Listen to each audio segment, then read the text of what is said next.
This video will review the three main causes of the Great Depression. So if we want to think about the causes of the Great Depression, the first thing we really need to understand is the stock market.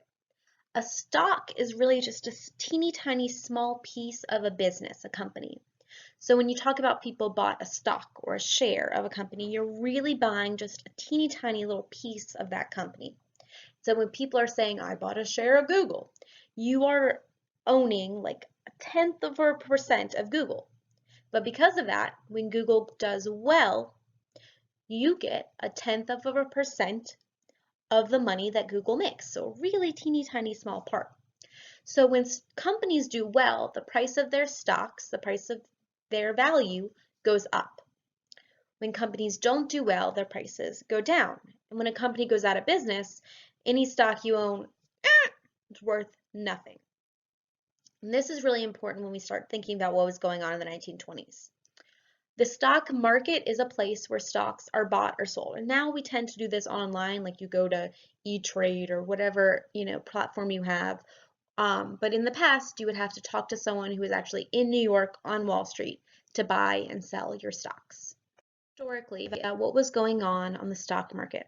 This graph really shows us what had happened in the past. So if we think about the early 1920s, we can see that really the price and the value of American businesses was going up and up and up and up and up and up. And so this means that as people were buying stocks, they were seeing the prices of the stocks go up. And when your price goes up, that means you're going to be able to sell it for more money. You're going to be able to make money. And that they're going up because the value of these companies is worth more. Companies are making money, you're earning more money off of them. And so people assume, because they see this long-term growth, that prices are going to go higher and higher and higher and higher until, they're just going to keep going up. And so people are investing more and more of their money into the stock market.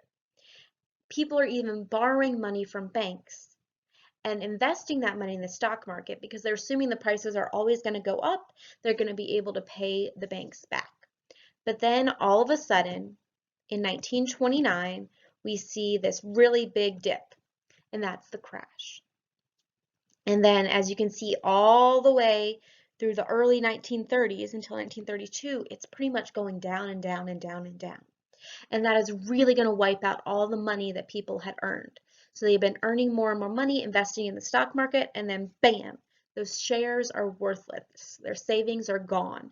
The money they had borrowed from the banks, they can't pay back. And this is a major problem. Some of the things we just talked about. So as you watch the video, you're going to try and answer the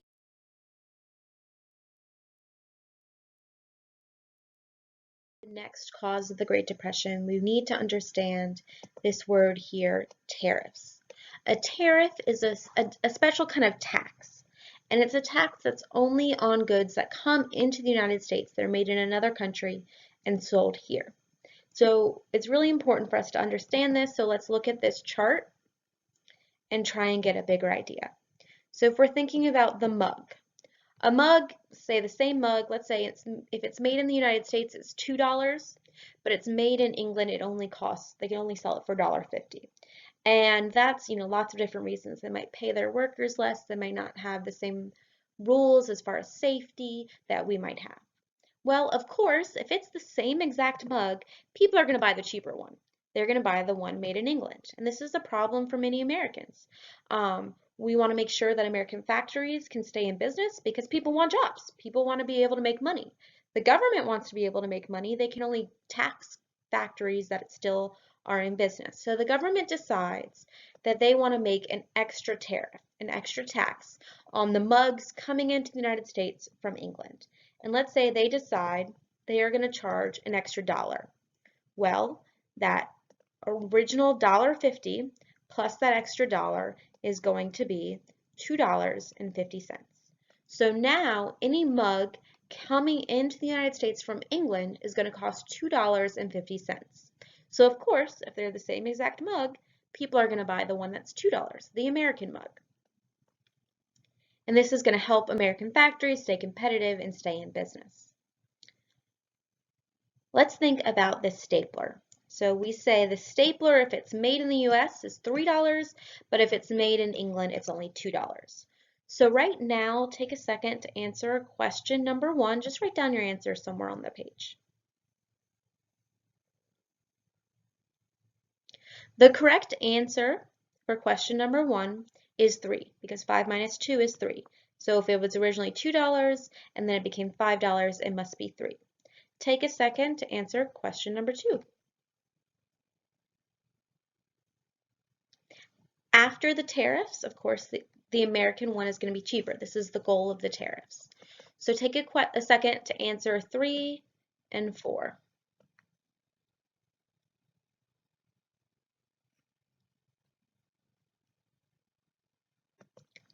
So the total price of the pencil is going to be $4. 3 plus 1 is 4. And of course, that means the American pencil is cheaper. And as you can see, tariffs are going to raise the prices of goods. Things are going to get more expensive because of tariffs. And if we think about the stock market crashing, Americans not having the same access to the money that they had invested in the stock market, they're not going to be able to afford some of these more expensive goods. They're going to have a lot of trouble with that. And this is going to mean that Americans can't buy as much stuff. They don't have as much access to stuff as they did before. So that's cause number 2. The third cause of the Great Depression has to do with banks. So it's important for us to understand how a bank works. Banks are businesses just like any other company, and their goal, of course, is to make money. Banks want you to deposit your money into the bank. And in order to encourage you to put your money in the bank, they're going to pay you to do that. That's called interest. And so they are giving you a small percent extra, percent of the money that you deposit, that you put into your bank in order for you to keep that. And then a withdrawal is the name for the money you might take out of your account. Here's the thing though. Banks have to be able to make money. They can't just keep giving away money. So while your money lives with them, while you have deposited your money, those dollars aren't just going to stay in the bank. Banks are going to loan that money out. So they loan them out to people to buy houses and to do all sorts of different things. And the banks say, okay, when I loan you money, I'm going to charge you money to do that. And so that's that fee that they charge you when they loan that money out. That is how they make money. And so when you are depositing your money in the bank, you're trusting that they are going to keep track of your money, and that if they're going to only loan your money to people who are probably going to pay it back. And now we have a lot of guarantees on your money. If you deposit your money in the bank, now the government makes sure that you could get that money back if the bank fails. But back then, it wasn't so clear. So if we think about those two terms that we learned on the previous slide, that means people are going to deposit money, put money in a bank, but banks don't keep all that money just sitting in their vault. They want to loan that out. They'll loan it to people to buy houses and things like that.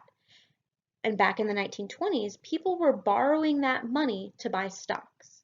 And so when the stock market crashed, people can't pay back those loans. And so some of these banks are in trouble. And so looking at this graph over here, you can see that banks are actually going to end up failing. They're going to have loaned out so much money that people aren't going to be able to make everyday withdrawals.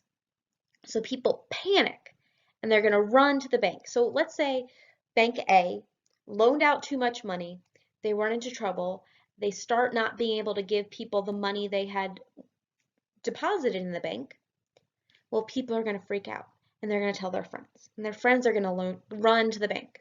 And then all of a sudden you have all these people running to banks, and maybe some of these banks didn't put that much money in the stock market, didn't loan out that much money, but because everyone is running to the bank at the same time, these banks are going to fail until in 1929 and 1930, you're having up to 2,000 banks fail every year. And so people who thought they were just putting their money in a safe spot, they thought they were just depositing their money in the bank, rushed to the bank like we see in this picture over here, and they can't get their money out. And this is the third cause of the Great Depression. Banks are going to fail. So the three main causes of the Great Depression are these here: stock market crash, high tariffs, and bank failures. So if you're taking your notes on the actual paper that was in the packet, you can write these next to each cause. If you aren't on that paper, don't worry about it, but just keep in mind that these are the three main causes of the Great Depression. The beginning of the Great Depression. For homework, write just a short essay, so one paragraph, that explains the causes of the Great Depression, so what we just talked about in this video. Your essay should include that topic sentence and conclusion sentence. These three terms are really important for us to understand: stock market, tariff, and bank panic or bank closure, or bank run, when people run to the banks. So you should include all of these terms, and you should explain what they mean. You need to explain how each of these things caused the Great Depression, and then you should try and proofread the best you can for spelling and grammar errors. Try and read it out loud to yourself to make sure it sounds correct. This is going to be a homework grade, and if you look at the email that I sent out, it'll have information about the deadlines on this. But put this on a piece of lined paper so that I can go ahead and check that. Please let me know if you have any questions or concerns. You guys can email me on Office 365 or on Aspen. If you're on Office, if you just start typing Moses and select the one that says teacher, it'll come to me. If you do it on Aspen, I believe I'll be able to get those emails too. But let's try and get this done so that when you guys come back, we can just keep going right when we left off. Bye guys, enjoy your break.